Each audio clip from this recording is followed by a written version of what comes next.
4 mai 2022. Mesdames, Mesdemoiselles et Messieurs, merci de nous suivre. Je suis heureux de vous retrouver. Hier, la République démocratique du Congo, et même le monde entier, ont fêté la date du 3 mai comme la date du journalisme, la date du journaliste. Aujourd'hui, nous en parlons, on parlera de ça, mais aussi de Matata Mponyo qui crée son parti politique. Pour qu'à l'avenir, on en parle, messieurs et dames. Je reçois deux personnes aujourd'hui, mais le troisième arrivera.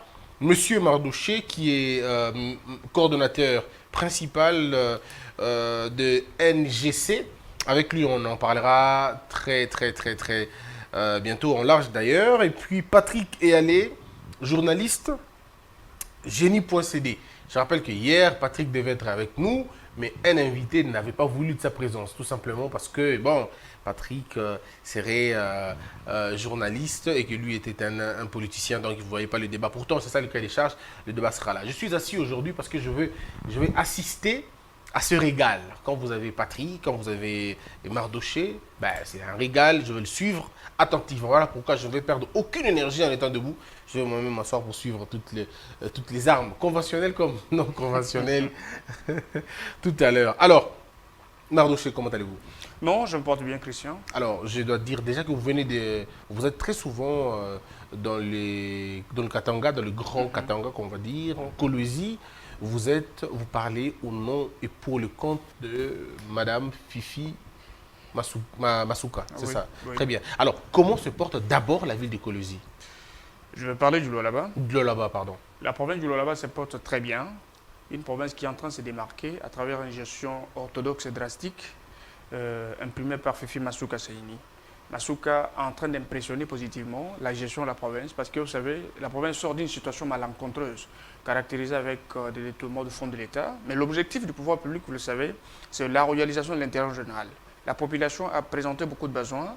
Alors, moi, je suis en train de me poser une question, les capacités qu'incarne cette femme pour que, dans un pouvoir de restriction, et puis, une petite échéance, Masuka parvient à se démarquer. Il a commencé d'abord par payer beaucoup de dettes que l'ex-gouverneur Richard Mouyej-Manguesmons avait laissées, au-delà de 109 millions. Juste avec l'artisanat minier, Masuka a aussi essayé de mettre l'accent sur la maximisation de recettes en mettant en place une politique de lutte contre la fraude minière. C'est ça ce qui a fait en sorte qu'aujourd'hui, la province du Lualaba devient une province exemplaire en termes de mobilisation des recettes. Il a fait une prévision budgétaire de 1 milliard et quelque chose, soit 10% du budget national. Mais aujourd'hui, elle est au-delà de 700 millions de dollars de fonds mobilisés. Donc c'est déjà un succès pour la province. Pour quelqu'un qui a de pouvoir limité, parvient à faire ceci, c'est déjà quelque chose de grande importance.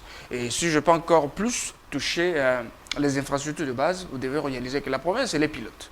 C'est une province la plus riche de la République. Mais on ne peut pas avoir une province pilote, mais qui n'a pas d'infrastructure de base. C'est pourquoi il a dit qu'on devrait doter la province du Lualaba des infrastructures dignes de ses richesses.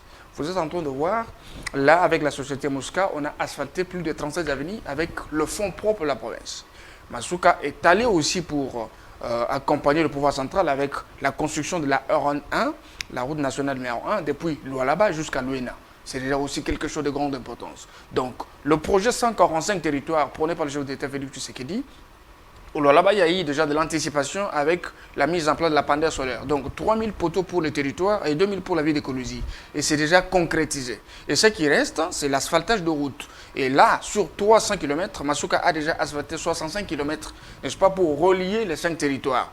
Donc, la province a aussi besoin d'avoir des infrastructures. Vous savez, les institutions doivent abriter dans de bonnes conditions. C'est ça qui implique la volonté manifeste de politique. Mais ce n'est pas donné à tout le monde. Les politiciens peuvent venir, ils peuvent impacter dans notre domaine, mais construire pour l'État, c'est ça l'essentiel.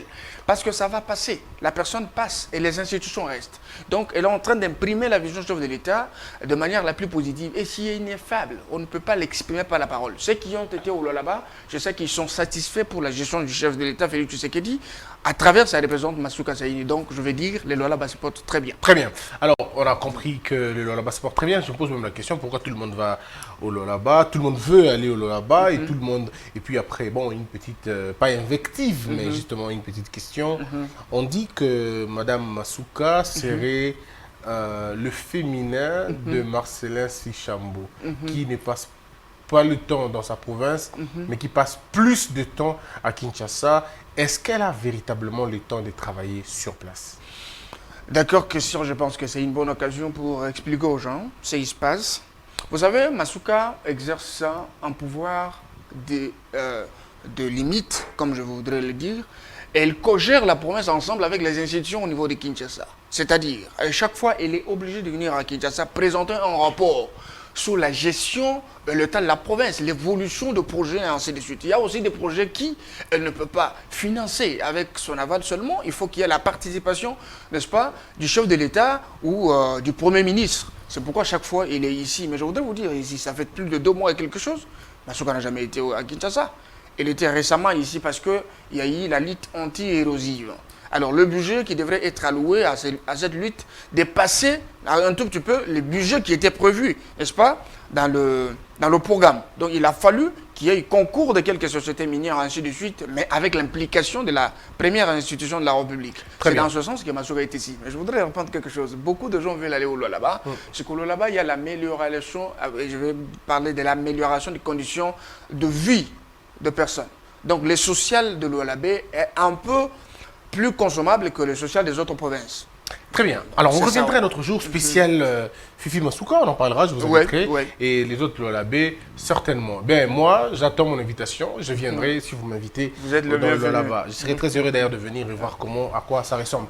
Patrick Buscuit de l'émission Les Blocs Pétroliers. Où en sommes-nous? Est-ce que le marché est ouvert maintenant? Comment on va le sécuriser? Et ça représente quoi pour les Congolais? Oui, officiellement, les dates sont connues. C'est le 28 et le 29 juillet. Il y a 16 blocs pétroliers et 3 blocs gaziers qui sont concernés, notamment dans la côte atlantique, à Mwanda, dans le Tanganyika et dans la cuvette centrale. Donc ce sont les trois sites géographiques, si on peut dire, de nos 16 blocs pétroliers, dans la trentaine que l'on compte, qui seront soumis à l'appel d'offres. Cela, il faut ajouter 3 blocs gaziers. C'est quelque chose qui est un processus. Je dirais, les 2 jours de l'appel d'offres, ça ne sera pas un aboutissement, mais ça sera une suite de ce cheminement qui est tout sauf, je dirais, facile. Parce que, comme certaines personnes posent la question, parfois avec, je dirais, raison de ce qui est fait, il y a des saisons qui oublient qu'il y a des choses qui demandent qu'il y ait une espèce de maturation. Parce que d'où l'État a été trouvé, permettez-moi cette expression triviale, il y a des choses, pour y arriver, il fallait, je dirais, beaucoup labourer le terrain. Ces blocs pétroliers, ça n'existe pas depuis 2-3 ans que Félix est au pouvoir. C'est-à-dire depuis que le Congo est Congo, nous savons que nous avons des blocs pétroliers, des blocs gaziers. Mais ceux-là, j'espère qu'on en reviendra, qui disent que rien n'est fait, ils peuvent se poser la question pourquoi en 18 ans, 20 ans, on n'a jamais atteint ne fût-ce que ce niveau. Je dis ne fût-ce que, c'est pour être un peu modeste, mais le niveau que l'on va atteindre avec la soumission de ces appels d'offres, c'est un tournant majeur pour la République, majeur en termes d'entrée d'argent, en termes d'emploi. Mais c'est des choses qui se font dans le silence, qui n'ont pas demandé beaucoup de bruit. Très bien. Alors, Patrick et puis Mardoché, nous ouvrons donc le débat autour de la question épineuse du journalisme. Ben, vous le savez, hier, c'était le 3, c'était la journée internationale ou la journée mondiale de la presse. Qu'est-ce qu'il en reste en République démocratique du Congo? Messieurs et dames, hier, le 3 mai 2022, les journalistes du monde ont célébré cette journée sous le thème « Le journalisme sous l'emprise du numérique ». La journée internationale de la liberté de la presse, en RDC, plus précisément à Kinshasa, le ministre des Médias et communication, Patrick Mouyaya, qui s'est adressé aux professionnels de médias tout en évaluant la qualité du travail de ces derniers. Il a dénoncé le dérapage constaté il y a quelques jours avec ses attaques systématiques et de propos frisants d'injures à l'endroit du président de la République. Les corporations journalistiques, régulateurs et autorégulateurs ont été invités donc à condamner ce comportement récidiviste. Concernant la dépénalisation des délits de presse, Patrick Mouyaya a estimé qu'il existe quelques préalables, notamment la salubrité médiatique, respect des règles déontologiques et professionnelles. Et puis il faut signaler que sur les 260 chaînes de télévision émettant en République démocratique du Congo, seulement 200 sont opérationnels. Et sur ces 200, seulement 2 qui sont en règle sur le plan administratif, financier et technique. Signalons qu'avec l'avènement de nouveaux médias, on ne sait plus qui est journaliste et qui ne l'est pas. Tout le monde se permet de balancer sur la toile des articles qui frisent même le bon sens. La profession est prise d'assaut par les profanes et le mouton noir. C'était donc la réflexion de Congo Buzz Télévision. Je commence par vous. Non, je commence par le politique. Comme ça, le journaliste parlera après. Oui, Mardoché. Oui. Qu'est-ce qu'il en reste encore du journalisme au Congo? Est-ce que ça vous rend fier, la profession d'aujourd'hui, ce que nous sommes aujourd'hui? Vous savez, Christian, vous avez soulevé quelque chose, un point très essentiel. Même si moi-même, je ne suis pas journaliste, mais je peux faire ma lecture. La salubrité médiatique. Vous savez, il y a un problème. Tout le monde se fait passer pour un journaliste au Congo. Tout le monde communique, tout le monde peut faire tout ce qu'il peut faire en tant que journaliste, mais en dehors de l'éthique et la déontologie. Ce qui doit vraiment caractériser un journaliste, c'est la déontologie pour éviter, n'est-ce pas, qu'il aille au-delà des lignes rouges. Ce que nous avons constaté aujourd'hui, c'est que la politique est devenue un peu sale, c'est avec le journalisme. La déformation, n'est-ce pas, de l'information, et puis le fait que le journaliste va au-delà de l'objectif principal pour lequel ils se sont assignés, et que les juridictions corporistes, je veux parler des organes qui sont appelés à bulleter, n'est-ce pas, à contrôler le travail des journalistes, ne fait pas réellement son travail comme il se doit. Et quelque part, même ceux qui sont censés diriger les journalistes se sont reprochés de beaucoup d'erreurs. Je pense qu'il y a encore un grand travail à faire. Mais qu'à cela ne tienne, il y a aussi des exceptions. Il y a des personnes qui incarnent des valeurs et qui travaillent et qui sont centrées sur le principe et qui travaillent, qui font la fierté de leur métier. Et pour cela, nous applaudissons. Mais je pense, à mon niveau, il y a un problème. Le problème se situe au niveau où il faut d'abord travailler sur le critère de celui qui peut être appelé journaliste. Qui est journaliste? Tu dois avoir un diplôme, tu dois passer par une université, tu veux passer par exemple l'université, tu as un diplôme, après tu postules, tu es journaliste, tu travailles, tu prestes. L'expertise, les compétences que tu as, tout ce que tu as acquis à l'université peut te pousser normalement à faire valoir, n'est-ce pas, le travail des journalistes. Mais au Congo, il y a du mélu-mélo, il y a du désordre, il n'y a pas de contrôle. Donc ce sont les capacités individuelles qui peuvent vous placer dans une catégorie des exceptions plutôt. Alors c'est ça un grand travail à faire, je pense que c'est au corps constitué, ceux qui contrôlent les journalistes, qui doivent faire un travail de recyclage, d'assainissement, n'est-ce pas, de ce corps constitué pour avoir des qualités des journalistes qui peuvent faire valoir ce travail dans notre pays. Alors Patrick, quand vous voyez l'image devant vous, il s'agit d'un objectif de la caméra sanglanté, simplement parce que certainement son porteur ou son utilisateur aurait été abattu. Au-delà de tout le problème que le journaliste rencontre dans le monde, et particulièrement au Congo, est-ce que la situation d'abord a changé un peu? Est-ce que nous sommes passés d'un camp à un autre camp, d'une situation à une autre? En termes simples, les images le disent si bien, est-ce que les choses ont véritablement changé? À cette question précise, je répondrai sans embâche, oui. Vous constaterez dans l'espace médiatique, il y a beaucoup plus de liberté. Je ne dirais même pas beaucoup plus de liberté, il y a beaucoup plus de libertinage. Un libertinage liberticide. Parce que on a tellement abusé de la liberté que l'avènement de ce nouveau pouvoir nous a offert, qu'on se permet aujourd'hui de parler à la place publique de la vie sexuelle de qui l'on veut, on se permet de diffamer qui l'on veut, c'est-à-dire, il y a eu comme, je dirais, un permis à la diffamation, un permis aux atteintes diverses à l'honneur, à la bienséance. Parce que, parfois, il y a des gens qui pensent que certains mots, comme ils sont dits en français, cela soustrait le caractère injurieux. Ouais. Un envie libidinale, c'est quoi? En français facile, c'est dire de quelqu'un qui est l'obsédé sexuel. Je n'oserais pas le dire en lingala, parce que ça serait encore... aggraver la situation. C'est beaucoup plus flagrant. C'était pour imager. Même si je reste... Et ça, c'est avoir le tupet. Non, c'est au-delà du tupet. C'est au-delà du tupet. C'est au-delà du tupet. C'est de l'outrecuidance. Vous permettrez que j'aille chercher loin dans mon vocabulaire pour qualifier ces choses. Je suis tout de même partagé parce que nous sommes appelés à une solidarité. Mais je me suis posé la question, est-ce que nous devons continuer à être solidaires dans l'infamie? On est solidaire dans quoi? À la profession?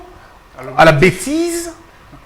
À quoi devrions-nous? C'est comme ça que je me suis, avant de réagir à cette question, à cette polémique, on ne s'en cache pas, on ne va pas mettre ça sous le tapis, je me suis posé mille et une questions par rapport au rapport que j'ai avec le confrère, par rapport à mon implication. Il faut parler de qui d'abord? Parce qu'il faudrait que je sois clair. Parle de qui? Parce que moi, ma question, elle est jusque-là, pas encore à ce niveau. Vous savez, je suis du genre à ne pas me cacher derrière le dos de la cuillère. Je parle de notre ami, de notre confrère, M. Pérou Louara. Parce que c'est de suite de ces propos qu'il y a eu aujourd'hui, qu'il y a eu hier, à travers la déclaration du ministre Mouyaya, cette indignation, cette indexation. Et qu'on ne se le cache pas, le débat qui alimente les réseaux sociaux, c'est les débats qui découlent des propos, je dirais, des propos... Non. Est-ce que vous êtes indigné? Je ne suis pas... Non, si je dis je suis indigné, je suis étonné. Pourquoi je suis étonné? Vous savez, avant que nous fassions aussi notre entrée à la télé, que nous commencions à faire les débats, nous suivions des gens qui faisaient des débats, des gens qui nous ont précédés. Je peux citer des gens comme Safou, comme Moukeba, c'était des personnes virulentes quand ils s'attaquaient au régime, le régime de Kabila, que je ne portais pas aussi. Vous sentez qu'il n'y allait pas en douceur. Mais je ne me souviens pas que ces deux honorables, parce qu'ils sont aujourd'hui députés que j'ai cités, ont atteint le niveau de parler des choses libidineuses. Parce que même l'autre député, Eliezer, lui aussi, il était virulent, mais... Personne d'entre ces personnes n'ont parlé des choses libidineuses. On va enterrer le mot qui nous a été donné. Non. Personne d'entre ces personnes que l'on peut citer n'a un jour fait une émission, un édito, il prend son temps pour parler, disons-le comme on doit le dire, de l'inconduite sexuelle. Ce n'est pas pour dire que ce soit pour M. Joseph Kabila, que ce soit pour M. Mouzé Kabila, que ce soit pour M. Mobutu, que nous autres ici, nous n'étions pas au courant de leur vie privée en cette matière. Vous pensez vraiment qu'il n'y avait rien à redire sur la vie privée conjugale de nos prédécesseurs? Je vous dis, je peux vous rassurer que nous connaissions des choses, mais que la bienséance, l'éthique nous empêchait de parler de tout. Maintenant, vous avez votre question à deux volets. Vous parlez de la liberté et vous parlez du côté répressif. Pour la liberté, il y a un fait qui est indiscutable aujourd'hui. Quiconque, même pas les journalistes, quiconque.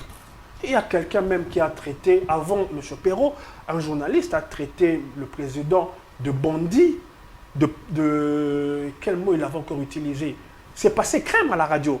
Je veux pas citer son nom pour lui chercher des problèmes, mais il se reconnaîtra.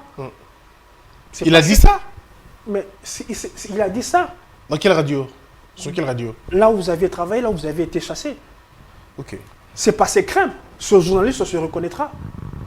Donc, il y a aujourd'hui... Ah, je vois, il est un peu élancé comme ça. Voilà. Ah, ok. Voilà. Soit. Donc, il y a aujourd'hui une liberté. Mais, pour parler du côté répressif, je veux maintenant venir à ce Parce que Mardochou aura la parole tout à l'heure. à ce qui fait le débat sur la dépénalisation. Dépénalisation de la presse. J'ai toujours été dubitatif. Ben parce que vous n'êtes pas journaliste des bases, il paraîtrait. Je n'ai pas fait l'IFASIC, Oui. mais je ne vais pas faire injure aux aînés qui sont sortis de l'IFASIC. Je parlais à quelqu'un, j'ai dit, il ne s'agit même pas simplement de l'IFASIC, j'ai dit, la décrépitude de la formation dans plusieurs domaines a commencé en 1997. Si vous voyez la courbe est toutes les personnes, que ce soit dans l'école secondaire, que ce soit se former à l'université, depuis les années 97 jusqu'à ce jour, sur la base de la connaissance, sur la base des principes fondamentaux qu'on peut acquérir à travers une formation. Nul. On est en train de tout perdre, ça c'est vrai. Mais alors, revenons sur la moi, dépénalisation. quand j'entends les gens se vanter d'avoir un titre académique, je ris jaune. Parce que pour moi, la présomption d'intelligence n'est pas synonyme d'un diplôme académique. Parce que quand je vois le niveau, on fait tous des erreurs. Moi, le premier, j'en commets quand on écrit, quand on parle.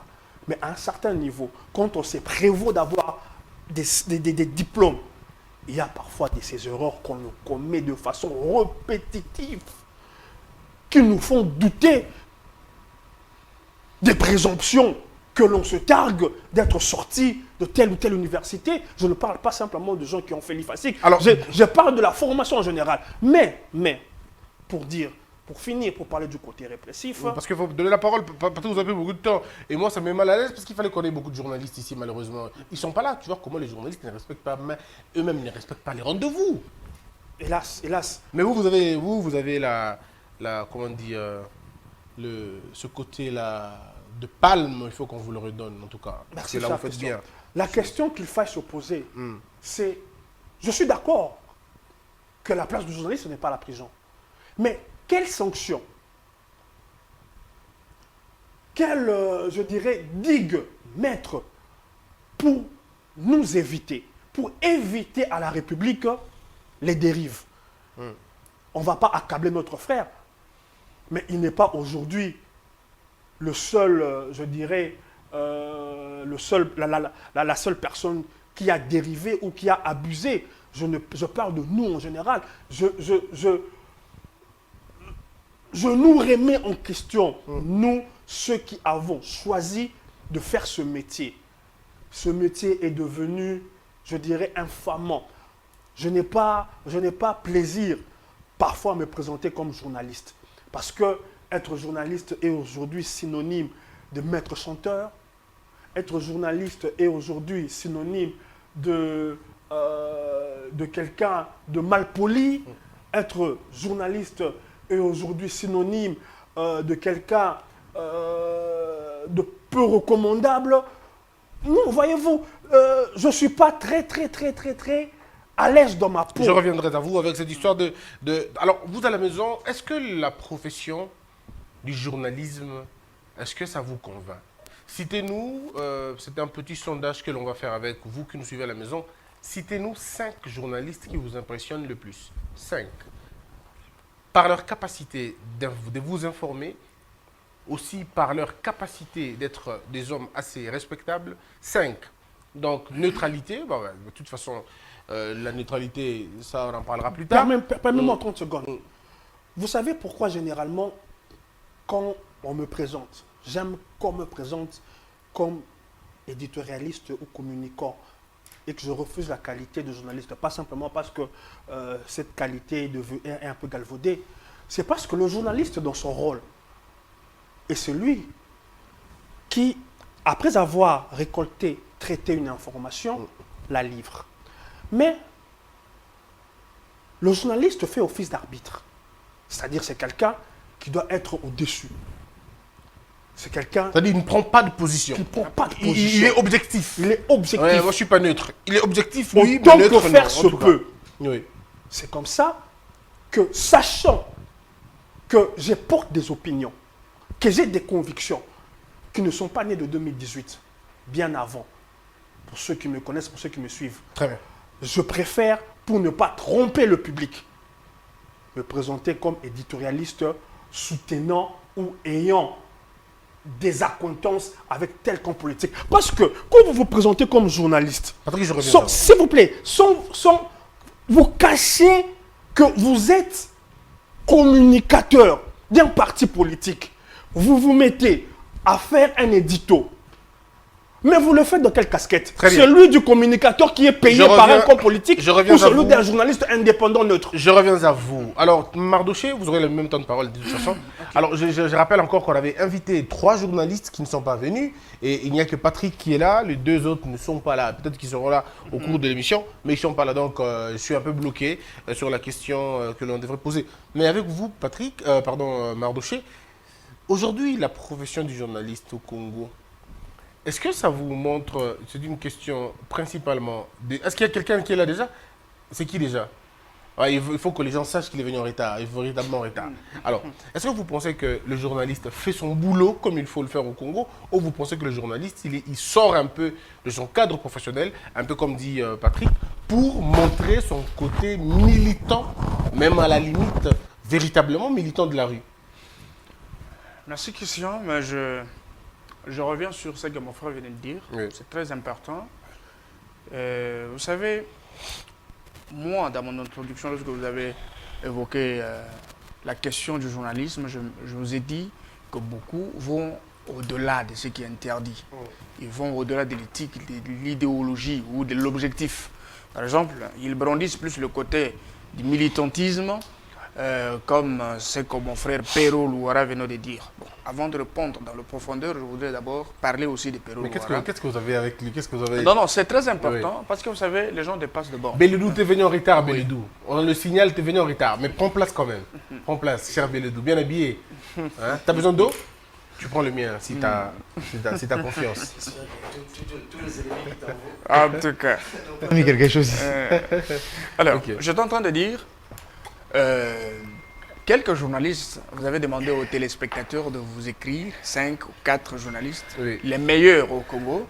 Moi, je commence d'abord par dire que vous êtes parmi les meilleurs. Oh, quel Oui. bonheur, Patrick. Parce que je ne vous flatte pas, je n'ai pas intérêt à vous flatter. Vous savez, un journaliste, c'est celui qui fait l'effort de demeurer lui-même dans sa peau.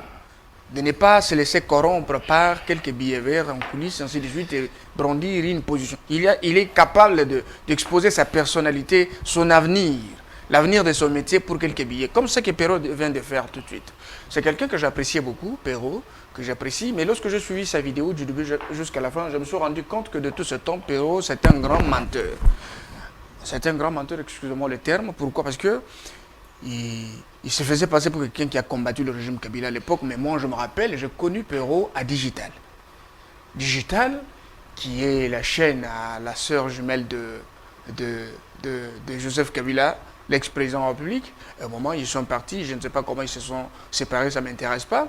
À un moment, il est devenu journaliste indépendant. J'ai compris peut-être que ce qu'il faisait, autrefois, les critiques, ce sont des sanctions. Un journaliste peut être libre de critiquer, n'est-ce pas? Le régime, il peut critiquer la gestion, n'est-ce pas? C'est pour aider le dirigeant à s'améliorer. Mais cela n'implique pas que lorsqu'il faut critiquer, il faut aller au-delà. C'est comment j'ai vu en Perrault, c'était l'expression d'un acharnement qui ne reposait sur rien du tout. Parce qu'il commence d'abord par mentir qu'il a combattu. Il a demandé autant de fois pardon à Kabila. Au nom de quoi? C'est que je suis en train de critique. Peut-être qu'il a été pas au nom de dur, critique, sévère mais avec je me Kabila. pose une question. Si réellement Perrault c'est un journaliste qui œuvre ici, Non seulement ça, on m'apprend aussi qu'il est communicant de la primature. La primature qui est dirigée par Samalou Condé, c'est au sein de l'Union sacrée. Ah, mais donc, des cas comme ça, vous en trouverez beaucoup. Hein. Des cas comme ça, vous en trouverez beaucoup. Des gens qui attaquent le président, mais qui sont pris en charge par les services, ainsi pris de en suite. charge par les ministères. Ah, vous en trouverez mais plein, moi, plein, j'ai plein, compris qu'il y a des gens quand même bizarre ici. qui travaillent pour la République, Oui. mais qui sont sous-traités quelque part par quelques ennemis de ceux qui dirigent. Ce C'est qui est ce que j'ai bizarre. compris aujourd'hui. Ce qui est très bizarre. Alors, parce qu'en lui-même, Perrault, si réellement il n'était pas soutenu par quelqu'un dans l'ombre pour dire tout ce qu'il a dit, je pense qu'il ne pouvait pas. Il pouvait compter.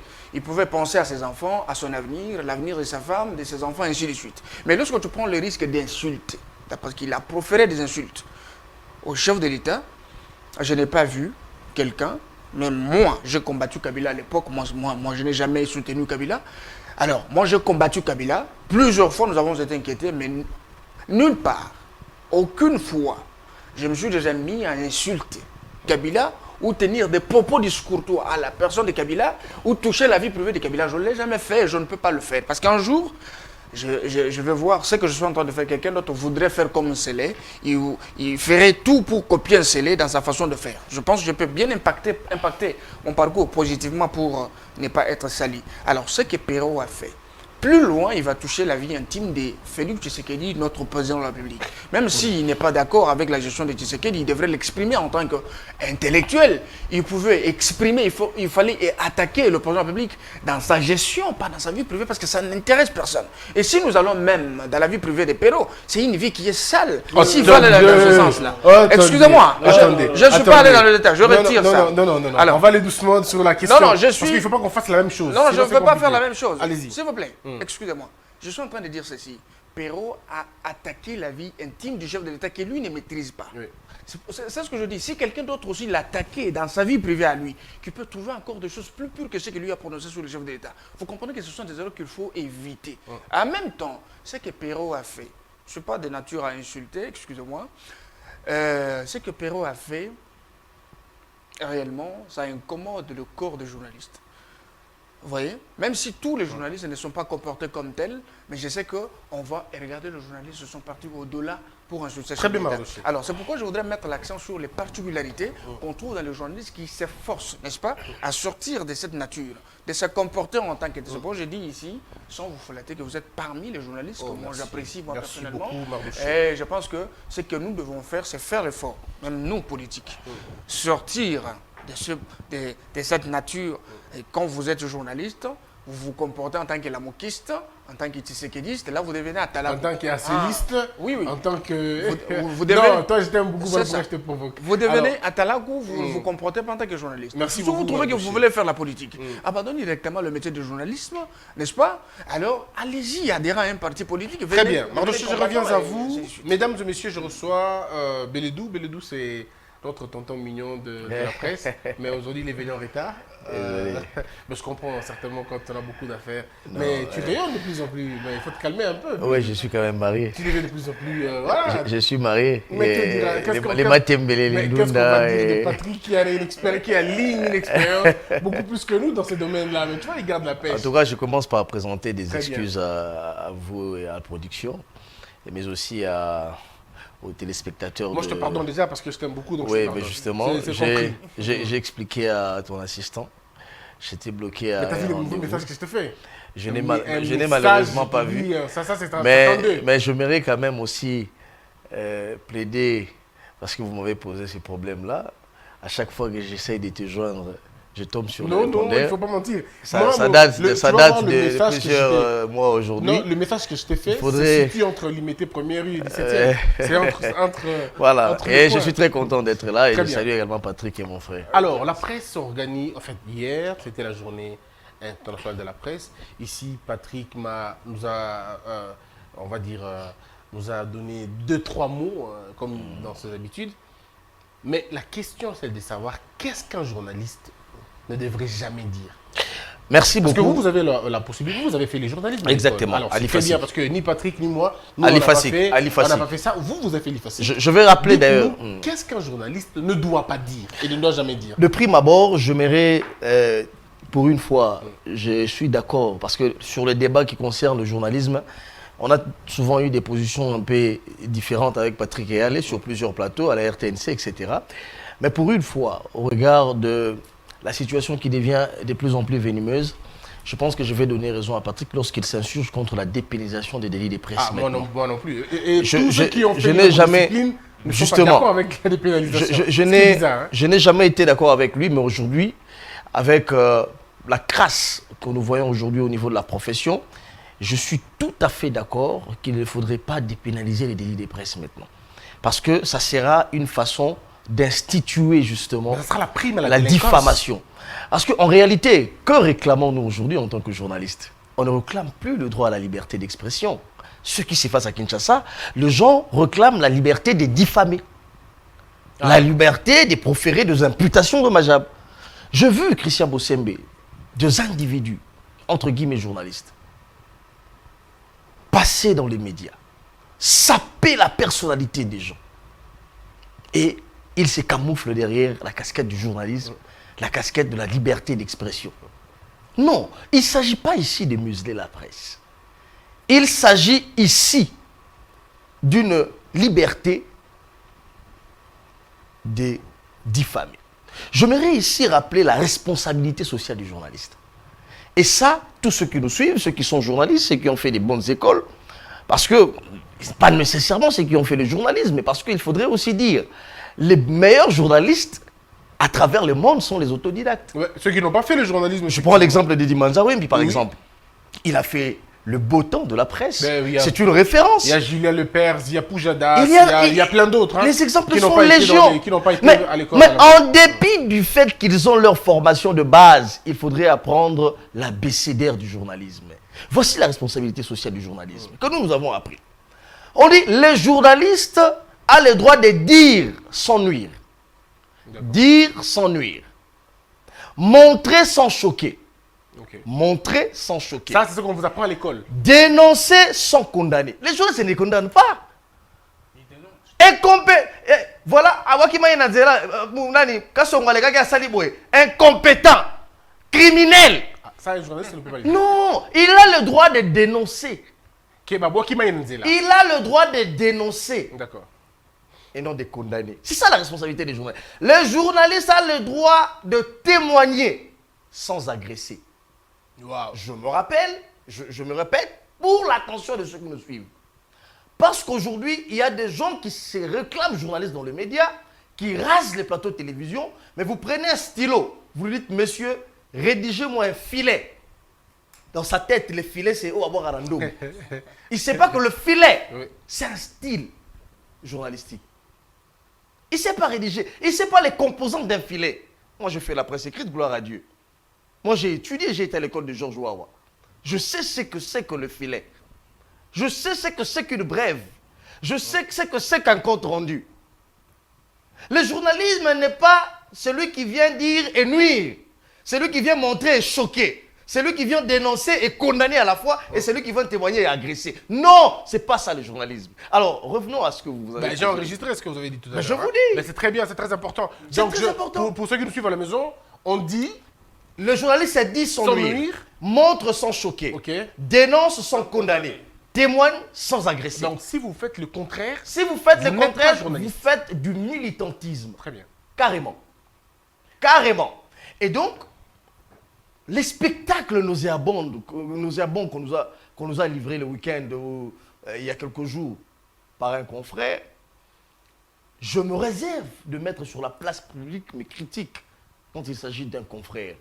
Mais là alors, la question a dépassé la confrérie. Il faut sauver le journalisme, notre alma mater, notre patrimoine. Il faut sauver cette profession-là. Au fait, en réalité, on a assisté à un chapelet d'insultes.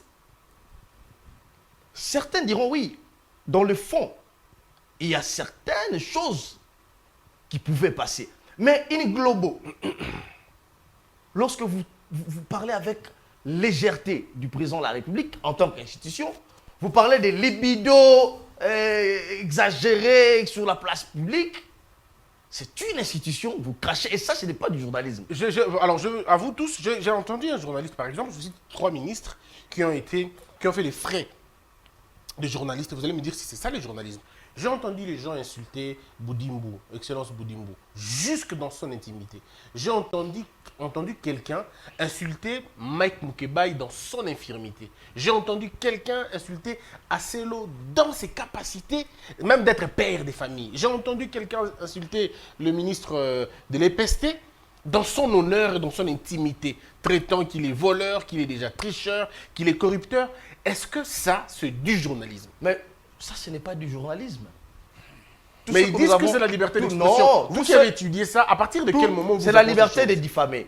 Je le dis, j'ai Ok. posé des bases. Ok. Ouais. Il réclame la liberté de diffamer. Toute la vidéo, de A à Z, on a diffamé, on a insulté les hommes, les femmes, etc. Et alors, je j'aimerais maintenant entrer dans le contenu. Rapidement, je vais terminer. Allez-y. Je vais terminer Et puis par- Patrick, prends-moi la parole. C'est là où je suis d'accord avec mon frère, qui est juste, Mardoché. qui est juste à côté. Vous savez, on ne falsifie pas l'histoire. Vous me dites, non, il ne faudrait pas en parler. Non, parlons-en. Il faut en parler puisque le dé est jeté. De l'eau est versée, il faut le boire. Je sais que le confrère, entre guillemets, a de l'amour. Comment ça, entre guillemets? Ouais, entre guillemets, parce que vous êtes de la ce même école. à quoi on a assisté, ce n'est pas ce qu'on nous a Ah, appris. mais écoute, Je suis dans la liberté et la responsabilité. Je vous donne la parole. Ils ont dit ceci, parce que moi je n'ai pas envie de citer, en m'attaquant personnellement, moi et les autres, ils ont dit, par exemple pour moi, j'ai échoué dans la profession de droit, je suis venu me reverser dans le journalisme. C'est de l'ignorance, Et- je l'ai il y en a- dit ici. Il y en a d'autres. Richard Alors, Bossembe, ils sont cela- purs, je suis pur de Cela, l'hypocrite. cela relève simplement de l'ignorance, simplement ou de la haine qu'il porte contre vous. Ah, d'accord. Parce que, je le dis ici, les grands et les meilleurs, mon père fut journaliste. Ok. Il a formé Serge Kabongo, il en a formé autant. A-t-il fait l'IFASIC? A-t-il fait la communication? Non, paix à son âme. Les meilleurs journalistes du monde, les Bois-Bouvier, etc. Ce ne sont pas ceux qui ont suivi nécessairement la filière du journalisme. C'est un faux débat. C'est de la haine exprimée sur la place publique. D'accord. Mais en dépit de tout ça, je vais terminer par là. On ne va pas s'éterniser sur les chiens écrasés. Oui.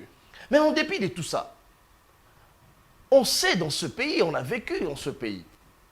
On sait qui a joué sa partition. Parce que ne confondons pas l'engagement du journalisme, du journaliste dont parlait Émile Zola lorsqu'il écrivait « Je dénonce » Je dénonce, ouais. et l'engagement du journaliste dans le contexte congolais qui milite pour l'argent, Et même Émile Zola. qui milite pour les Et chantages. même Émile Zola, dans son livre J'accuse, Émile Zola, pardon, en fait, J'accuse, justement. Oui, Émile Zola dénonce sans condamner. Mais justement, quand il dit j'accuse, il ne condamne pas, il accuse. Il accuse. Merci, j'ai dit je dénonce, j'accuse. Exact.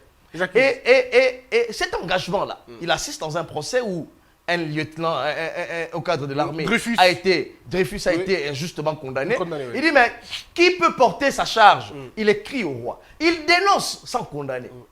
C'est qu'on l'a dit ici, le principe. Exactement. Mais ici au Congo, lorsque nous étions en train de dénoncer la mégestion des Kabila, l'impunité, les crimes commis, les fausses communes, etc., mais certains savouraient du jambon quelque part, au regard de leur parcours.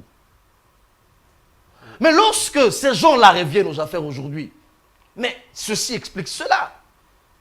Qui a mandaté un confrère journaliste pour demander pardon? Nous qui? Dites, je demande pardon à Kabila. Engagez-vous. Mettez votre responsabilité en jeu. Vous qui? Lorsqu'on voit l'état dans lequel le pays est laissé aujourd'hui, on nous a parlé, j'ai suivi une dénonciation d'un gouverneur qui est à Boula. Il dit 750 policiers armés. sont allés du Kasaï vers Lubumbashi de manière frauduleuse. Mais ça s'est passé à quelle fréquence? Quel tempo? Mais vous avez affaibli l'armée, la police. Et vous le mettez à nu aujourd'hui. Et c'est un journaliste qui va demander pardon à Kabila qui a mis à genoux la police nationale. Et donc, ici, il faut rappeler à ceux qui nous suivent. Les journalistes n'ont pas délégué qui que ce soit pour demander pardon à Kabila. Ce n'est pas le rôle du journaliste de demander pardon aux individus. Ce n'est pas le rôle. Allez à Kingakati, frappez à la porte, voyez Kabila, agenouillez-vous si vous voulez, léchez les bottes de Kabila, demandez pardon, n'engagez pas les Congolais. Et donc, je reviens pour chuter à ce que Patrick a dit. Il faut un nettoyage sérieux. Et comment ça va se passer? C'est à la responsabilité des institutions. Chacun a sa responsabilité. L'UNPC a sa responsabilité, encore qu'à l'UNPC, c'est de la bouillabaisse aujourd'hui. Ben alors, là, c'est terrible. C'est là, la hein. cour du roi Péto. Oui, oui. Moi, je suis membre de la commission des disciplines. Je vous informe que je ne siège pas parce que ce que j'ai vu de l'intérieur, il ne me reste qu'à démissionner. Mais je ne démissionne pas par rapport au serment fait avec Kassonga Tshilombo, paix à son âme. Mais il faut qu'il y ait une régulation des médias à travers le CESAC. Malheureusement, ce CESAC-là est dépassé. Ben, je crois Le CESAC est en train de chercher sa survie parce que le mandat est largement dépassé. Tous ces vieux, ces gens qui sont là, ont fermé la bouche, ont préféré le silence Très bien. par rapport à tout ce qui se Beledu, passe. je reviens à vous. Le ministère des médias, géré par Mouyaya, malheureusement est dans les cosmétiques. Mouyaya arrive dans le média, pourtant de s'occuper de vrais problèmes. Aujourd'hui, regardez les télévisions qui pilulent TNT. Mais il a de dit gauche à droite. il y a 260 chaînes de télé, mais seulement deux chaînes qui respectent L'État qui sont en ordre. l'État ne se plaint pas. Ouais. L'État Donc, ne il y a se plaint pas. 260, 200 On et aurait net, dû commencer c'est par seulement là, Christian Bossembe. Aujourd'hui, on est préoccupé par un logo de la RTNC à régler des comptes à certains directeurs. Pourtant, la corporation souffre. C'est-à-dire, et l'autorégulation, et la régulation, et la réglementation souffrent en République démocratique du Congo. La conséquence, c'est qu'aujourd'hui, on assiste à la profession est pratiquement abandonnée. Je reviens à vous, Beledou. Merci de votre pinch. Je comprends que vous venez d'arriver, donc là, c'est du pinch. Alors, Patrick, j'ai envie de me lever. Maintenant, je crois qu'on va m'enlever cette chaise. Comme ça, il y aura de la vivacité. Cher Patrick, qu'est-ce qu'un journaliste ne devrait jamais dire? Vous permettez, je vais répondre à votre question, mais je vais vous lire un tweet. Oui. C'est de M. Bola, M. Bola Frédéric, qui est un ancien magistrat, dont les positions d'hostilité au président ne font pas mystère, ils sont connus. Il dit ceci. On ne peut invoquer la liberté de la presse pour justifier une schizophrénie consciente. Ce déferlement d'insultes à l'endroit du président est inacceptable. Le militantisme suicidaire de son auteur me semble être un subterfuge pour obtenir un droit d'asile ailleurs. N'est-ce pas ce que je t'avais dit avant? En 3 points, M. Bola, qui est un proche de M. Katumbi, lequel M. Katumbi est l'employeur de certains amis journalistes. Merci. Je laisse libre débat aux gens qui nous suivent pour commenter ce que M. Bola a dit. C'est sa responsabilité quand on parle de schizophrénie, de tout ça. C'est M. Bola que je cite qui a dit ça. Deuxième point. Je me rappelle un jour, j'ai eu un souci avec un technicien. Je lui avais donné quelque chose qu'il répare, il n'avait pas fait, il n'avait pas bien fait. Je me suis emporté, je commençais à l'engueuler et j'ai dit des choses inappropriées. Les gens qui étaient autour, je pensais que les gens ne me connaissaient pas. Papa na yo journaliste, blogolo bayango yo. J'ai eu honte. J'étais dans mon droit parce que le réparateur m'avait souravé de l'argent et il avait bousillé mon appareil. Mais les gens qui étaient aux alentours, ils ont dit ceci. Papa na yo journaliste. J'ai eu honte. Je veux dire ceci. Il y a des gens, pour justifier, pour relativiser les propos orduriers qui ont été sortis, balancent les images de Jules Mouniéré pour dire, mais quand lui disait ça, pourquoi vous ne vous indignez pas? J'ai dit, mais vous n'aidez pas le confrère, vous le rabaissez. C'est une insulte au confrère qui est un universitaire que vous comparez à un saltimbanque, que vous comparez à un quidam. C'est qui Jules Mouniéré?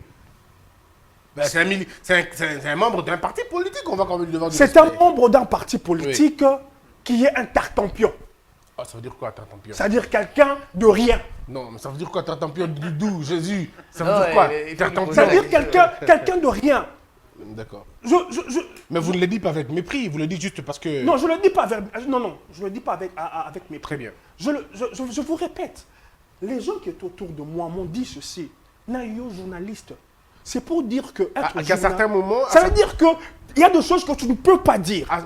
En fonction de ton niveau. En fonction de ton niveau, on suppose de que ton tu es rang. universitaire. Et ton cursus. On suppose que tu as une éducation. Quand je vois Jules, je sais qu'il n'est pas universitaire. Je sais que c'est quelqu'un qui a un problème d'éducation. Je ne cautionne pas ce qu'il dit. Mais je dis, oh, si on en arrive à superposer notre confrère et Perrault, ça veut dire le peu d'estime le peu d'estime qu'on a vis-à-vis de notre confrère et vis-à-vis de nous, qu'on peut traiter comme des saltimbanques, qu'on peut traiter comme des bouffons. Parce qu'en réalité, qu'on ne se le cache pas, certains militants ne sont que les bouffons. Et dans leur bouffonnerie, ils peuvent dire les choses qu'un bouffon peut dire. Mais il y a aussi des tweets, certains tweets de Beledou, certains tweets de vous, Patrick, certains de mes éditos.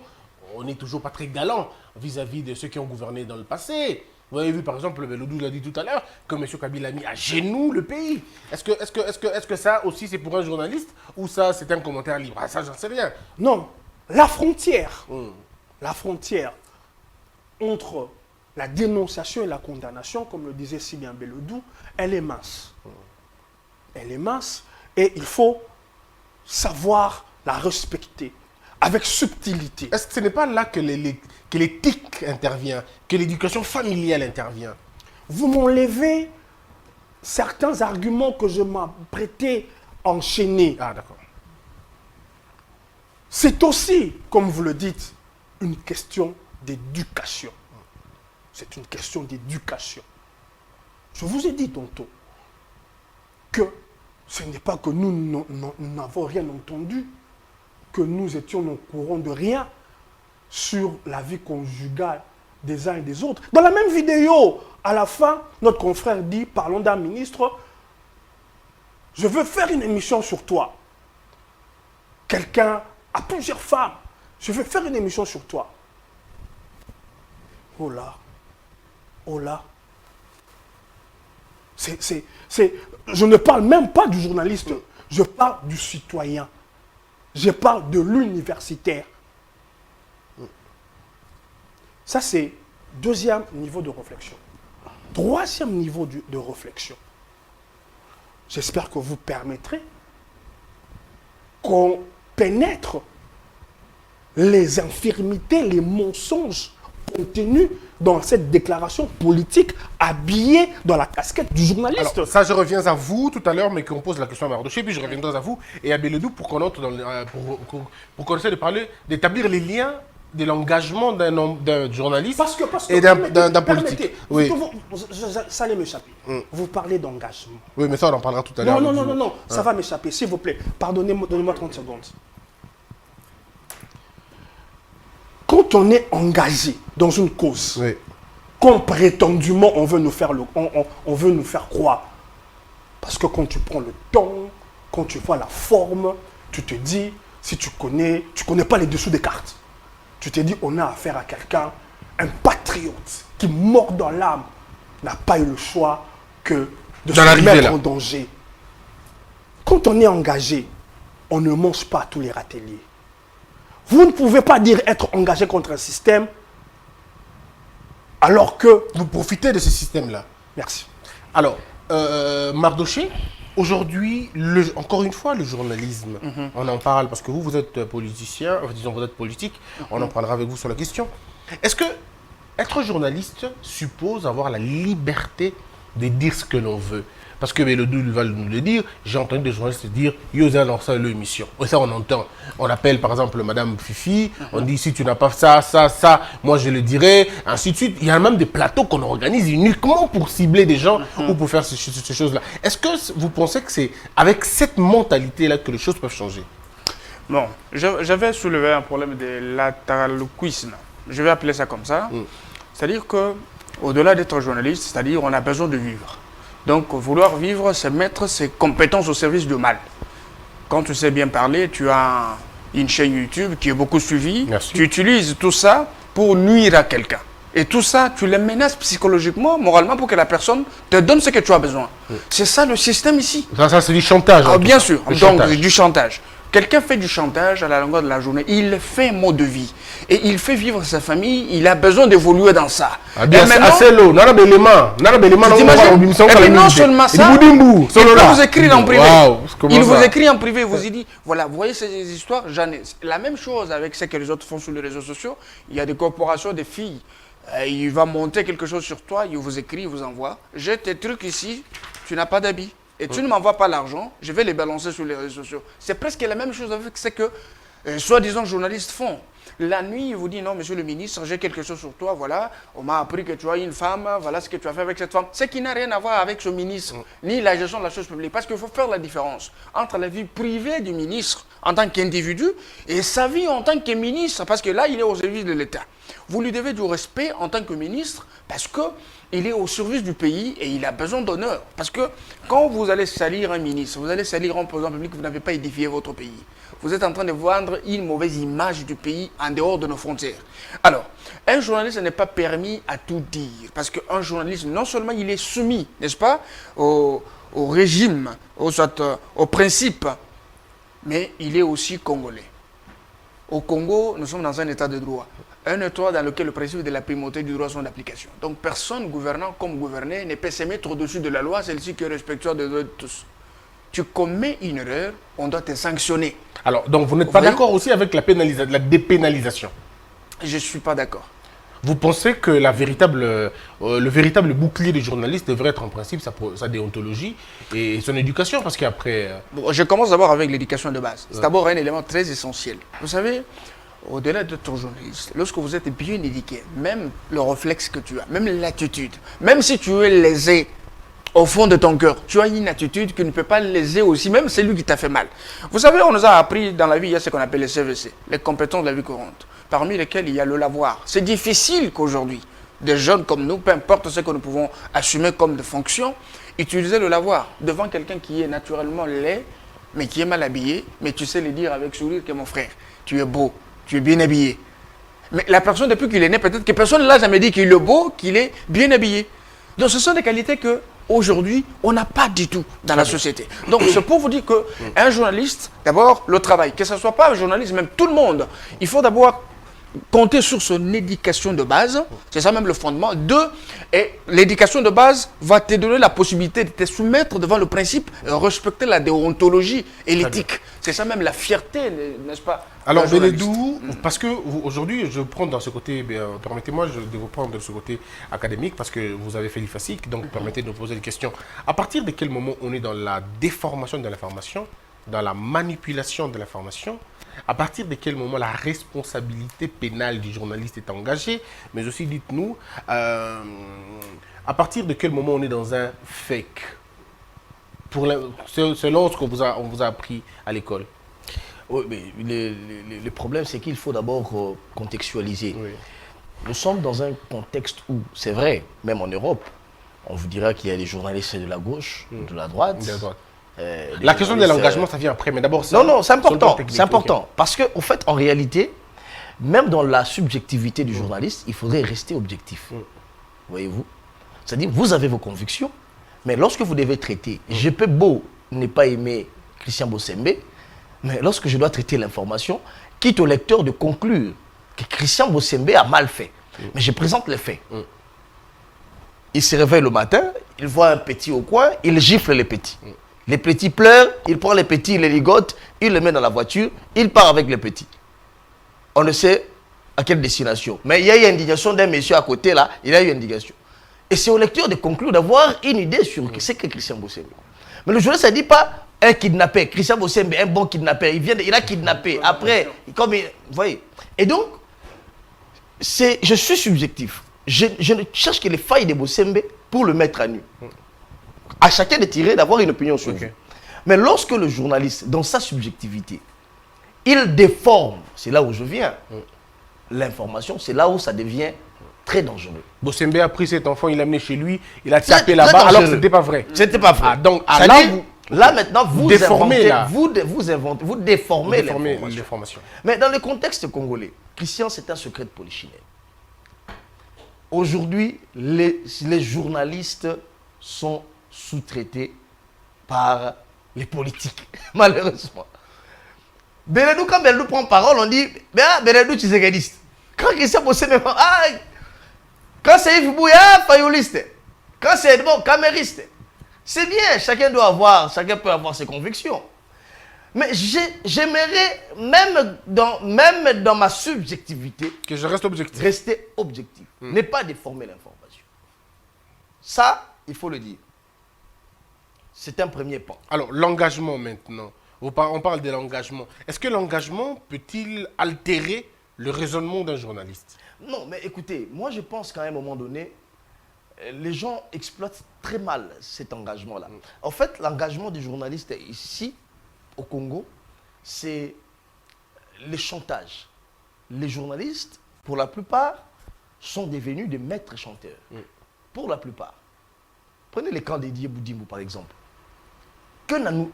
Qu'est-ce qu'on n'a pas entendu lorsqu'il a été interpellé à l'ANER? Des journalistes tenir des émissions. Ouais, des journalistes. Y compris les messieurs dont on a parlé ici. Pour affirmer, confirmer des choses dont il n'avait pas de preuves. Il a volé 243 millions de dollars. Voilà les voleurs de Tshisekedi, etc. Avait-il des preuves pour confirmer, prouver ce qu'il a dit là? On n'en a pas. Mais on vient dans les médias pour charger simplement des individus. On vient dans les médias pour répandre de l'intox, pour répandre le fake news. En fait, les journalistes au Congo envient maintenant Boketchou. Wayambo.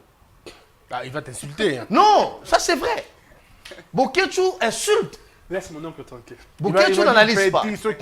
Bon, lui, il n'en fait pas Non. dire ça. Mais c'est l'autre qui a dit Soki Naye Kanissa. Mais malheureusement, Christian Bossembe, malheureusement, c'est ce que nous vivons. Le journalisme au Congo est à la quête de l'intox. On a vu un journaliste tweeter, engager une institution importante du pays et internationale. Je crois que c'est Reporters sans frontières ou bien... C'était dans quelle affaire? Amnesty International, quelque chose Ah, comme ça. d'accord. Il y a eu un recadrage sur Twitter. Monsieur, nous n'avons jamais publié un tel rapport. Retirez votre tweet. Et il a retiré. Mais au Congo, il s'est dit être un super journaliste. C'est-à-dire, le journaliste est à la quête du buzz. Le journaliste, parce que il est avec Katumbi, parce qu'il est avec Kabila, Ou Tshisekedi aussi. ou Tshisekedi, Voilà. il l'a inventé. Le journaliste invente l'information depuis sa chambre. Et ça, c'est un virage très dangereux. On a atteint le plafond, le fond. Et les attaques contre journalistes, comment vous le voyez? On a atteint le fond. Parlons-en parce qu'on va terminer. Je vous pose à vous la question, Beledou. Aujourd'hui, les attaques contre journalistes, vous le trouvez normal? Moi, C'est personnellement, contre l'éthique. Permettez-moi de vous le dire. Moi, personnellement, j'ai été victime où mon nom a été cité dans des plateaux télévisés. Mais justement. Pour rien, en fait. Je comprends rien. Moi également, j'ai été Ouais, victime. je comprends Toi, rien. d'ailleurs, c'était toute une émission. Ouais. Comment on en arrive là? Il y a l'autre code d'éthique et déontologie du journalisme. Ouais. Vous voyez, les journalistes du Congo, les gens de la RDC, pour la plupart, ne lisent pas. C'est 22, je crois, ou 21 articles. Le code d'éthique et déontologie du journaliste et de la RDC, qui exerce en RDC. Mais posez la question aux journalistes qui témoignent. Combien l'ont lu? Combien l'ont lu? Les gens bavardent. Un journaliste, le code d'éthique et déontologie du journaliste en RDC interdit à un journaliste de parler du mal de son confrère lorsqu'il n'est pas présent. Boussembe, je fais un débat avec Patrick Eyale, je peux le titiller en passant. Non mais monsieur Eyale, il y a 4 jours, tu étais avec un tel, etc. Mais et non venir charger Eyale, Quand il n'est pas là. alors que le prétexte, puisqu'aujourd'hui on parle de Perrault, le prétexte c'est là. Des propos condamnés par la société civile, condamnés par les confrères, l'UNPC a condamné notamment notre structure. L'UNPC a condamné à travers une commission des disciplines qui s'auto-saisit des déclarations du dossier de Perrault. Et les politiques, ça a créé une clameur et on en parle justement. Parce qu'il y a un prétexte. Ah, mais d'autres l'applaudissent. D'autres l'applaudissent, d'autres sont d'accord avec lui. Non, c'est ça le mal. C'est ça le mal.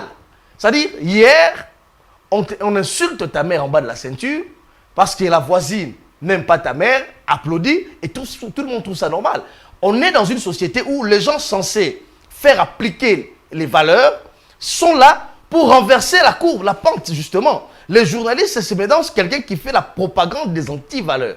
Ah ben, il est où maintenant? Malheureusement, le problème. Votre confrère. Malheureusement, le problème. confrère, il est où? Bon, somme toute, nous apprenons que c'était pour des besoins d'asile, pour avoir un document, il se serait déjà extirpé, il serait quelque part là. Voici pourquoi il a fait son show pour partir s'exiler je ne sais pas où.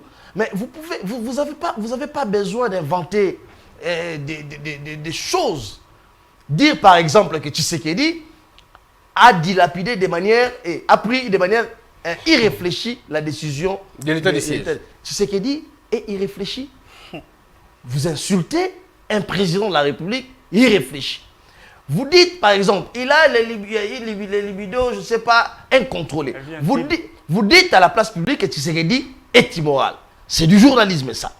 Parce que ceux qui soutiennent, je leur pose des questions. Peut-être que quand vous aurez l'occasion de les avoir sur votre plateau, ils vont s'expliquer. Pour moi, avec l'éducation que j'ai reçue, ce n'est pas ça de journalisme, c'est de l'impolitesse, ce n'est pas ça de l'éducation. Vous venez sur un plateau de télévision pour dire que Tshisekedi a dilapidé 500 millions de dollars trouvés dans la caisse de l'État. Mais là encore, nous sommes journalistes. Nous sommes journalistes. À quel moment Tshisekedi a pris 500 millions de dollars, a dilapidé et a laissé vide? Avec les Alors, je termine. Vous dites encore que Tshisekedi a ramassé ses amis des brassicoles. Vous traitez Tshisekedi d'ivrogne et des amis ivrognes à la tête du pays. Mais ce sont des pères de famille. Tshisekedi a des enfants. Tshisekedi a une femme. Tshisekedi a des petits frères. Tshisekedi est un père, il a des fils, il a des amis. Il a même un petit-fils. Il a même des petits-fils. Oui. Et lorsque vous venez pour donner des coups en bas de la ceinture, je n'ai jamais vu quelqu'un insulter la femme de Kabila. Pas du tout. Je ne l'ai jamais su. Les gens ont parlé d'une femme qui se retrouverait au Rwanda, mais les gens n'ont pas dit que Kabila a les vidéos contrôlées. Je n'ai jamais vu un journaliste le dire sous Kabila. Je n'ai jamais vu. Les gens ont traité Kabila de Rwandais hier. Si traiter Kabila de Rwandais était considéré comme de l'insulte, dites-le moi sur le plateau de télévision. Bon, c'est vrai, mais Sarkozy, on les traite aussi d'Hongrois. Voilà. Mais par contre, dire que Kabila était sous là, parce qu'une fois on a vu Kabila prendre la bière, une photo qui a circulé avec une bière, dire que Kabila était sous là. Je n'ai jamais vu les gens dire ça. Mais même s'il disait ça, je serais contre. Mais justement, je n'ai jamais vu les gens, même moins encore le journaliste le dire. Ouais. Et donc, ici, je pense que le droit à la diffamation, le droit aux imputations dommageables devrait finir et cesser. Alors, Belodou, il faut que le journaliste reprenne sa responsabilité. Je reviens à vous, Belodou. Et il faut que la justice fasse son travail. Très bien. Alors, Belodou, on va terminer tous avec vous, Patrick, vous avez la parole. Et puis, le dernier tour de table, ce sera la question sur la culture des insultes que nous avons aujourd'hui dans les réseaux sociaux. Vous n'allez pas vous imaginer, Patrick, il suffit que quelqu'un prenne son téléphone mais alors vous insulter sur un réseau, mais et puis les gens le font de façon libre, déconcertée, mais vous dites, mais waouh, comment sommes-nous en arrivés là? Oui, Patrick, vous avez la parole. J'avais dit que j'allais, parce qu'il y a des gens qui ont dit, il n'a fait que dire la vérité. Quand vous dites, M. Tshisekedi a volé, notre ami fait le droit. Je ne sais pas si il suit régulièrement les cours. Un dirigeant politique ne vole pas. Le vol a une définition et une définition en droit. Ça veut dire, voler, c'est substituer, dérober à l'insu du propriétaire. Soustraire. Soustraire, merci. Donc, vous voyez même quand vous avez du mal avec les qualificatifs. Dans sa comparaison, dans sa communication politique, sous-traité téléguidé, qu'on ne se le cache pas. Comment ça, sous-traité téléguidé? Oh, on sait. Okay. On sait. Il dit, président Kabila, parce que dans sa rhétorique, il présente Tshisekedi comme étant le pire par rapport à Kabila. Kabila a laissé moins d'1 milliard de réserve. En 18 ans après. Mais tu estimes que la personne qui, 18 ans après, a laissé 1 milliard est meilleure que la personne qui, en 3 ans, fait atteindre plus de 3 milliards de réserves. Oui. Aujourd'hui, avec 1,6 milliard de recettes de mobilisation, juste avec... vous estimez, alors que Luzolo Bambi nous disait, sous Matata Pogno, qu'il y a coulage des recettes, Nous, on pensait même qu'il abusait, qu'il exagérait. C'est la Maintenant, on a parlé de 15 milliards l'an. Et là, nous avons 1 milliard on se rend compte, au mois d'avril. on se rend compte que Luzolo Bambi disait la vérité, parce qu'en un mois, le mois d'avril, nos régies ont mobilisé 1,5 milliard. 1,6 milliard. 1,6 milliard. Ouais. Donc, pendant 18 ans, on a eu des dirigeants qui souravaient les recettes de l'État. Mais vous estimez que la personne, avec les mécanismes mis en place, notamment l'IGF qui est l'un de ses patrons, vous n'entendrez jamais dire de mal de l'IGF. Pourquoi? Parce qu'aujourd'hui, on fait la communication au mieux payant. Comme il paye bien, ils n'ont pas été. Je mets quiconque à défi. Cherchez-moi le critique l'IGF. Vous ne l'en trouverez pas. Il y a un foot à rater, faut tête, je vais les charger. C'est ce que l'on vit. Le chantage. Le chantage. Mais vous estimez que le régime ou la personne, à travers les mécanismes qui ont été mis en place, permet à l'État d'atteindre ces assignations à travers les régies financières, serait pire que la personne qui a été l'auteur, le concepteur des coulages de recettes pendant 18 ans, qui a fait perdre à la République plus de 10 milliards l'an pendant 18 ans. Vous estimez que la personne qui a signé le contrat le plus léonin depuis que Diego Cao a découvert l'embouchure du fleuve Congo, on n'a jamais conduit un contrat aussi léonin. Vous donnez aux Chinois l'exploitation de nos mines pendant 20 ans contre seulement 6 milliards. Il y en aurait pire que ça. Il y en a des 40 ans, il y en a des 50 ans. J'aurais appris même Contre 100 ans. 6 milliards. Il peut nous dire, lui, où on peut trouver la trace de ces 6 milliards que les Chinois nous ont donnés. Vous voyez que sa communication sous-traitée, téléguidée, avait un but. Et il y a des gens, vous savez, je revendique toujours ce concept, la conception de la paternité de ce concept. Nous vivons la Wengetisation, Wenge, Yangope, et Zongi. Qu'est-ce qui se passe au fait? Dans l'esprit Wenge, c'était quoi? Vous pouvez assister à un concert de Wera, vous voyez que les choses, il n'y a pas assez de monde, la musique n'est pas bien jouée, mais vous voyez les fanatiques de Wera. Ah, Boyoki, phénomène, ah, nini. Pareil chez JB, souverain. C'est-à-dire, pour embrasser ce que Beledou disait, quand il disait être objectif même dans la subjectivité, un minimum de bon sens ne peut pas faire dire à quelqu'un que nous connaissions le pire par rapport au régime de Kabila.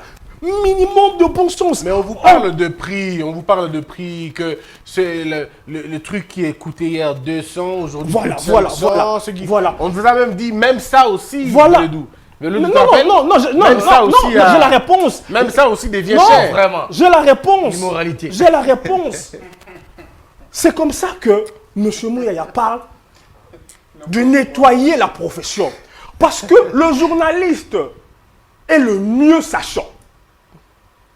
Si un journaliste ne sait pas pourquoi les prix augmentent, abandonnez le métier. S'il ne sait pas, ou il le sait. Même ça aussi, je vais te montrer. même ça aussi. On ne donne que ce que l'on a. Bref, voilà, c'est-à-dire les prix. Pour parler des prix, depuis que moi je suis aéro-congolais, il n'y a jamais de stabilité de prix.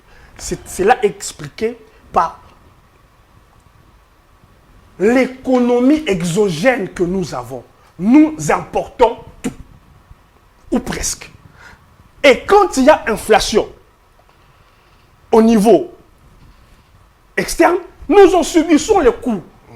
C'est des choses, quand vous avez un minimum de bon sens et que vous êtes journaliste, vous devez être en mesure d'expliquer cela sans entrer dans la manipulation, faire preuve d'un bon sens, d'un minimum de bon sens, d'honnêteté. Mais alors, si on veut trafiquer les prix, si on veut aller dans la manipulation, on peut comparer combien Monsieur Kabila a coûté les prix. Très bien. À quelle hauteur Monsieur Kabila avait... je me suis un peu perdu par... Oui. Non, mais parce que là, on est en train de me signaler le dossier Matata, mais qu'on ne pourra plus parler parce qu'on n'a plus assez de temps. On aurait bien voulu parler de M. Matata Mponyo, malheureusement, le temps, on n'en a plus, on en parlera après demain. Homo Fortis.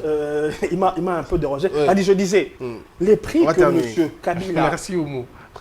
a trouvé en prenant le pouvoir. Je veux vous donner un exemple. M. Kabila, quand il prend le pouvoir, la bouteille de coca coûtait 200 francs.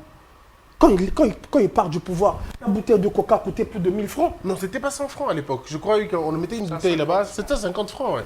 C'était 50 quand ils prennent le pouvoir. Mais C'est-à-dire, venir imputer l'inflation des prix à la gestion de M. Tshisekedi pour un journaliste, c'est faire preuve de mauvaise foi. Merci, C'est faire preuve, je dirais, de manipulation. Alors que c'est un mieux sachant, il sait que dans les pays comme la France, la Belgique, les États-Unis, les prix n'ont pas doublé, triplé, quadruplé. Enlevons les États-Unis et la Belgique, les pays africains ici, l'Égypte, partout le Kenya, les prix ont triplé, quadruplé. très bien. Mais la manipulation réside où? Vous refusez de constater que il y a, je dirais, graduation des salaires presque dans les catégories de tous les agents commis à l'État. Policiers, militaires, enseignants. Même si cela n'est pas encore, je dirais, conséquent, mais vous refusez dans votre lecture d'en parler. Très bien. Pourquoi? Parce que vous étiez en train d'agir en tant que le journaliste qui donne l'information ou le communicateur de celui que l'on connaît pour orienter l'opinion. Très bien. Patrick Beledou, avant de prendre le verre de jeu pour terminer, il y a une question. En fait, les gens se posent plusieurs questions sur la manière dont les hommes qui accompagnent Félix Tshisekedi dans la réussite de sa mission se comportent. Tenez, par exemple, ils disent ils vous invitent moins dans leurs affaires. Par exemple, vous, Beledou, Patrick ou bien les autres. Quand il y a un voyage, par exemple, à l'étranger, ce n'est pas vous qu'on va appeler. On va appeler ceux qui insultent la longueur des journées les chefs de l'État. Mais quand il y aura une bêtise, ce sera à vous de réparer les torts parce qu'on dit que Beledou communique assez rationnellement. On aura besoin de Beledou, on aura besoin de Patrick, on aura besoin de tel et de tel. Est-ce que cette situation vous gêne ? Ou c'est de la liberté de chaque acteur politique d'être accompagné par un journaliste de son choix. Bon, on ne va pas venir se plaindre sur un plateau de télévision, on ne va pas venir dire au monde entier, nous avons besoin qu'on nous appelle dans des activités. Je crois que chacun s'organise à sa manière. Mais votre question est très profonde et c'est une question à la fois qui doit interpeller. Parce que ce sont des gens qui sont nourris matin, midi, soir, par le mamelle du pouvoir. En tout cas, je le dis avec des preuves. Régulièrement.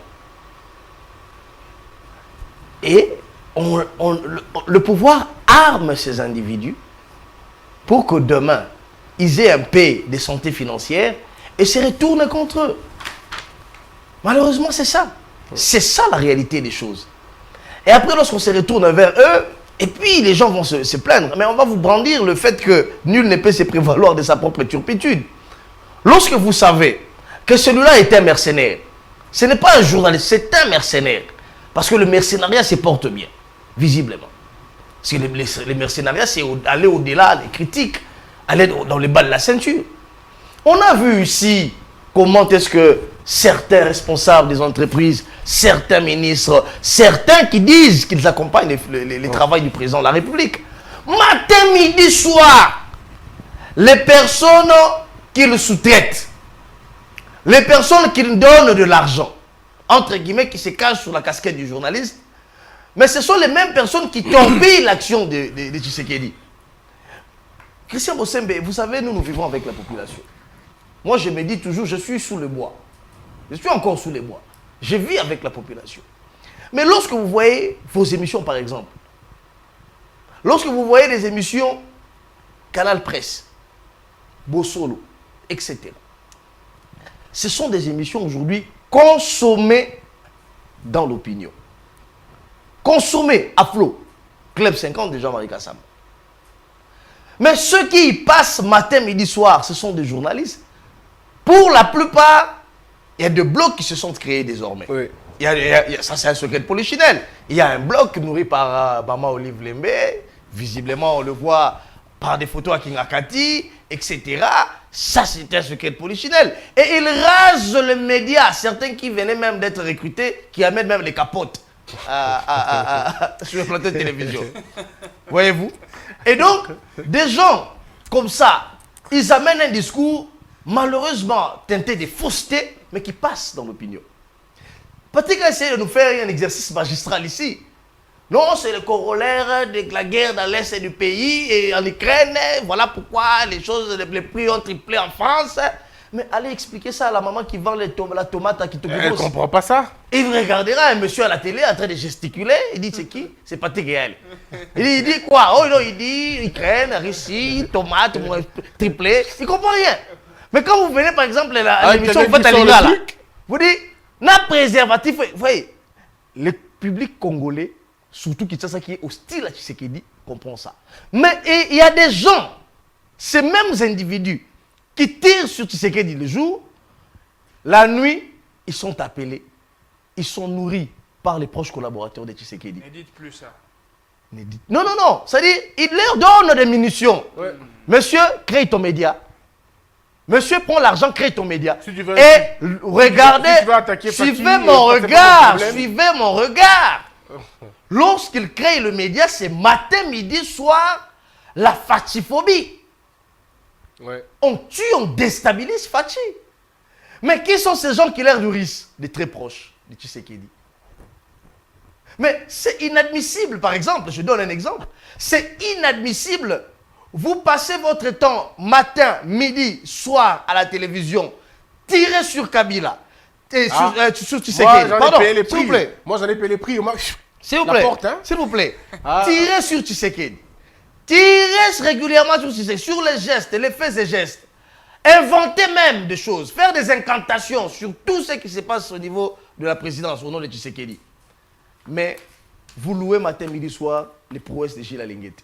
Mais vous oubliez que l'IGF est un service lié à la présence de la République. Vous dites qu'il y a dépassement budgétaire. Monsieur Tshisekedi a fait un dépassement de 300%. Voilà votre président, un amateur, etc. Mais vous louez l'IGF, le travail de l'IGF. Mais écoutez, vous régnez la maman. Hein? Vous avez pas les fils. Vous régnez, s'il vous plaît. Je ne mange pas la poule. Vous régnez l'œuf. L'œuf quand même, ça. Mais vous adorez la poule. Vous voyez, quelle incohérence. Et malheureusement, ce sont des faits. Et l'interpellation ne va pas à l'endroit de Beledou. Beledou ne cherche pas de l'emploi. Pardon, en 30 secondes. On va terminer, malheureusement. Un jour, un ami a dit, est-ce que ça te dérangerait qu'on aille prendre un peu de tomates et de pondo à Kingakat? Je lui ai dit, mon engagement, mes valeurs, mes convictions me l'empêchent. Très bien. Alors, je chute pour dire, Tshisekedi, c'est vrai, il peut travailler avec tout le monde. Le projet de Tshisekedi, ils peuvent travailler avec tout le monde. On ne peut pas les interdire. Mais on ne peut pas armer les gens. Parce qu'il faut considérer que les gens sont au front. Bossembe, moi, c'est un secret de polichinelle. Je suis journaliste, j'ai mes convictions chez Tshisekedi. J'ai mes convictions là-bas. Je le dis, je suis journaliste, j'ai mes convictions là-bas. J'ai le droit d'avoir des convictions. À l'école, on vous a appris comme ça? Le journaliste a aussi sa responsabilité. L'édito du journaliste, c'est la position du journaliste. L'opinion du journaliste. Okay. Quand on dit c'est un éditorialiste, il a aussi son opinion. Il donne son opinion. Ça existe. Mais même quand je donne mon opinion, je reste objectif. Même dans la subjectivité. Même dans la subjectivité. Et donc, je ne peux pas comprendre que moi, Beledoudou Jésus, tel que je suis là, avec mes convictions et mes opinions, le lendemain, je tire sur M. Alinguetti, parlons-en. Je tire sur Alinguetti, ou bien je loue Alinguetti, je tire sur Tshisekedi. Mais c'est une incohérence. Très bien. Merci. Et donc, je crois que ce sont des choses qui doivent clairement être... Où tu tires sur Tshisekedi et tu appelles maman. Voilà, par exemple. Ok. Alors, Mardoché, vous avez la parole et c'est avec vous qu'on termine cette émission qui aura déjà pris 1h23 minutes. On n'a pas parlé de Matata. Oui, malheureusement. Ok. On aurait bien voulu, mais on n'a pas eu le temps. J'avais quelques douceurs pour lui. Malheureusement. Merci beaucoup, Christian. Une fois de plus, je reviens sur le bilan qui est en train d'être mis en cause par quelques amis de mauvaises intentions. Moi, j'appelle ça mauvaise intention, mauvaise foi.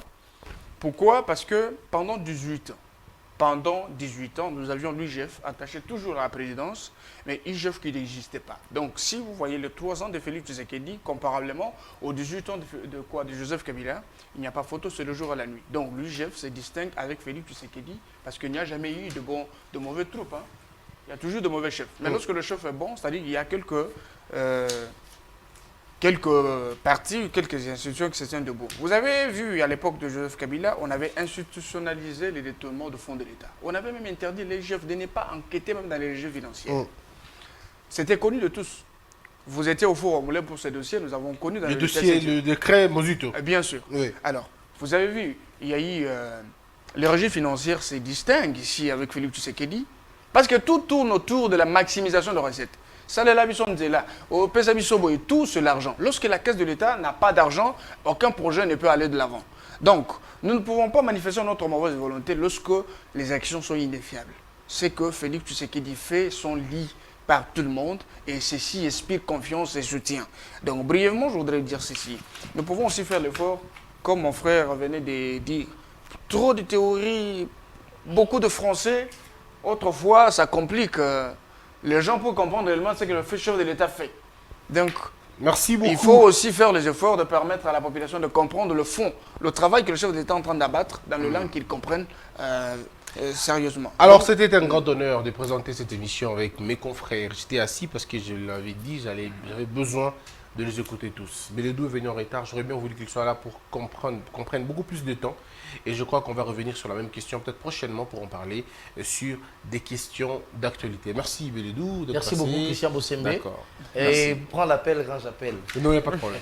Merci également à Patrick et Allé, Génie Poissédé. Merci. Actu Liberté. Liberté Actu. Liberté Actu. Et désormais DG de Ecofin Télévision. Oh.